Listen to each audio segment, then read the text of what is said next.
सवाल इनका ये है कि हलाला के बारे में बहुत से न्यूज़ चैनल जो है ना बताते हैं, या गैर मुस्लिम जो इनके कांटेक्ट में होते हैं, जैसे स्कूल कॉलेज के अंदर जानने वाले होते हैं, क्लास फेल होते हैं, तो उसके अंदर ये लोग ज़्यादा सवाल करते हैं इसके ताल्लुक़ से इस्लाम की बातों के कि हलाला को लेकर औरत के जो मामलात हैं ये इस्लाम के नज़रिए से, यानी उनके नज़रिए से इस्लाम में जो है ना वो गलत है। सबसे पहले तो मैं एक चीज़ आपको बता दूँ कि साइकोलॉजिस्ट जो रिसर्चर है ना, उन्होंने भी इस चीज़ के ऊपर रिसर्च की है। यानी साइकोलॉजी भी इस चीज़ को कहती है कि जो लोग ज़्यादा न्यूज़ चैनल को देखते हैं ना, उनके अंदर नफ़रत और नेगेटिविटी बहुत ज़्यादा उनके माइंड में भर जाती है। तो इस चीज़ से पहले परहेज़ करना चाहिए। दूसरी बात ये कि एक तो होता है मदारी, जो डमरू बजा के मरे हुए सांप को ज़िंदा करने का दावा करता है, तो वो तो खैर अपना खेल कर रहा होता है, उसको पैसे की गरज होती है। लेकिन उसके आसपास जो लोग खड़े हो गए इस उम्मीद पे उसका तमाशा देखते हैं कि शायद ये अभी मरे हुए सांप को ज़िंदा या ज़िंदा सांप को मरा हुआ कर देगा,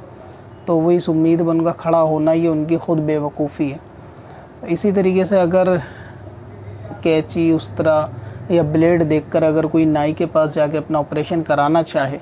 ये देख के कि औज़ार तो इसके पास भी है, ये ऑपरेशन कर देगा, तो वो शख्स सबसे बड़ा गधा है।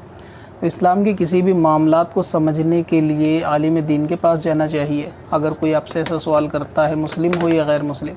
कि ये चीज़ इस्लाम में कैसी है, तो आप उसको कहें कि आप किसी मस्जिद में जाके किसी मौलाना से, किसी इमाम से, किसी आलिम दीन से समझेंगे तो वो आपको समझाएंगे।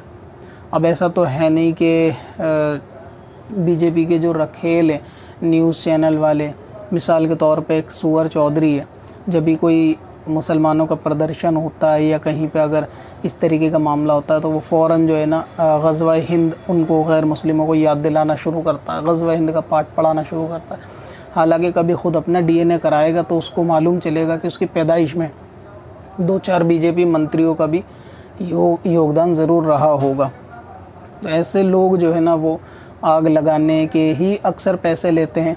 और जाने अनजाने कहीं ना कहीं इस्लाम को प्रमोट भी ये कर रहे होते हैं,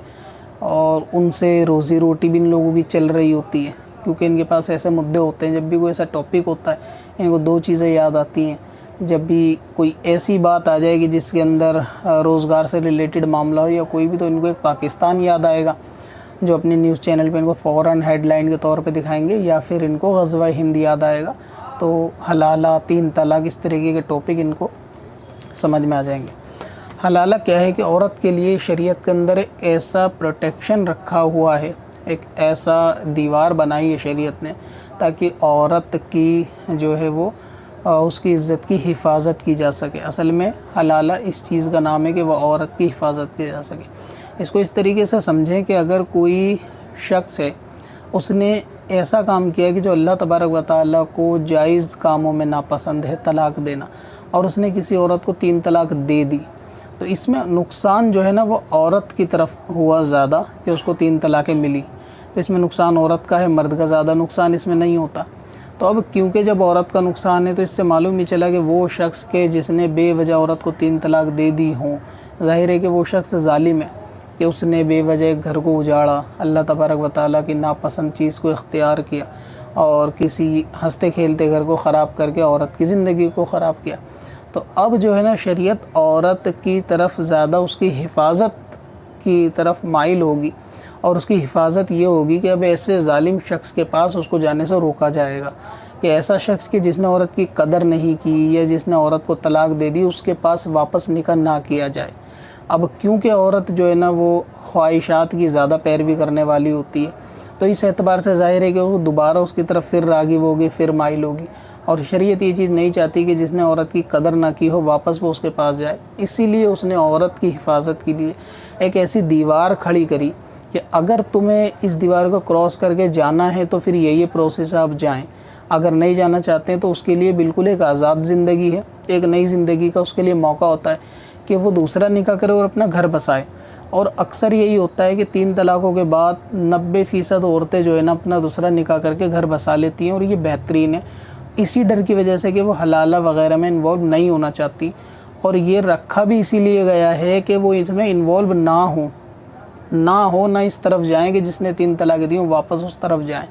अगर इस तरीके का सख्त प्रोसेस नहीं रखा जाएगा तो फिर होता ये है कि लोग 3 तलाक देंगे, हंसी खेल बनाएंगे शादी को, और तलाक़ों को 3 तलाक के बाद फिर औरत एक साथ रहने लगेगी। तो इसका कहीं पे एंड नहीं होगा इस प्रोसेस का तलाक के बाद, कि भाई 3 तलाक दी तब भी साथ रह सकते हैं और 2 दी तब भी साथ रह सकते हैं। तो इन दोनों में एक फ़र्क जो है ना वो मेंटेन नहीं हो पाएगा कि 2 में 3 में फ़र्क क्या है। दूसरी बात ये कि जिस शख्स ने, आपने ऐसा सुना होगा कि अक्सर जो है ना 3 तलाक़ों के मामले 99% वैसे हो सकता है कुछ अपवाद वाले केस भी पाए जाते हैं, 99% के अंदर ऐसा होता है कि फासिक किस्म के लोग या फिर ये लड़ाई झगड़े जिनके घर में अक्सर होते हैं, मारना, शराब पीना, ये करना, या जुआ वगैरह के मामले होते हैं, घर में जेवर बेच देना या कारोबार ना करना और औरत को कारोबार पे मजबूर करना, औरत घर गृहस्थी चलाती है फिर उस पर जुल्म भी होता है, ऐसे मामले होते हैं। फिर इस सूरत में आदमी जो है ना जज्बात में तलाक देता है। तो इतने जुल्म के बाद जब उसने औरत को 3 तलाक दे दी तो अब जाहिर है कि हर कोई इससे यही सलाह देगा कि वो उस मर्द के पास वापस ना जाए। लेकिन क्योंकि अगर औरत ज़िद पकड़ेगी कि नहीं जाना है, तो उसके लिए वो प्रोसेस रखा गया है हलाला का, कि वो हलाला का इस प्रोसेस को गुजर के जा सकती है, ताकि उसको ख़ुद ये फ़ील हो कि नहीं ये प्रोसेस तो बड़ा दिखने में टफ़ लगता है, और वो उसी फीलिंग की वजह से उस तरफ वापस ना जाए। तो उसको वापस ना पलटाना उस औरत की एक हिफाजत है, ताकि वो उसके पास जो है ना दोबारा ना जाए। दूसरी बात यह है कि हलाला कोई कॉन्ट्रैक्ट मैरिज नहीं होता,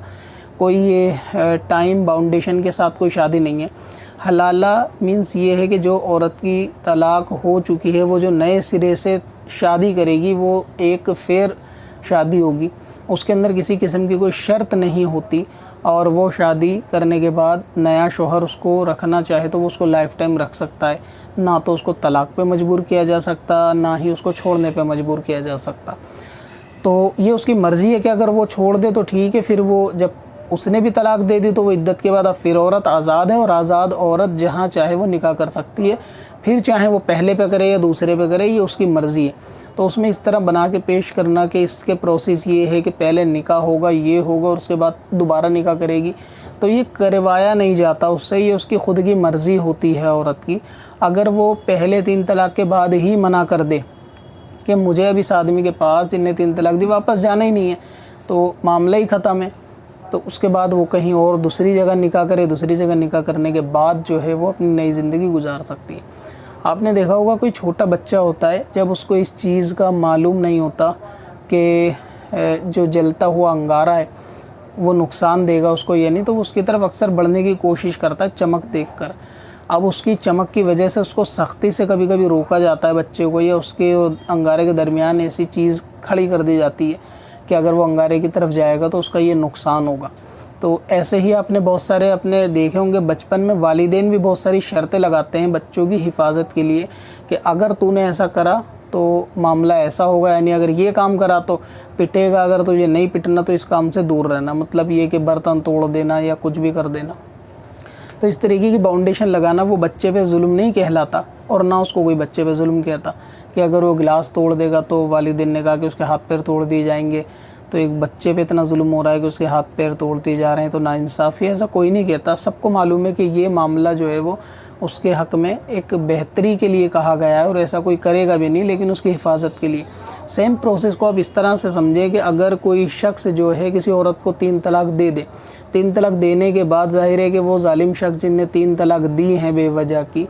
तो अब उस औरत को हर शख्स ये मशवरा देगा कि उससे वापस निकाह ना किया जाए। लेकिन अगर औरत ख़ुद ज़िद कर ले तब जाके ये हलाले की एक ऐसी दीवार औरत के प्रोटेक्शन में है, ताकि इस खौफ से तो कम से कम औरत रुक ही जाए कि उस पर वापस ना जाए। तो औरत को ऐसे जालिमों से बचाने के लिए ये जो प्रोसेस है, तो इसको अगर आप इस नज़र से देखेंगे तो आपको पता चलेगा कि वाकई बहुत सी औरतें इस वजह से रुक भी जाती हैं, तो वो वापस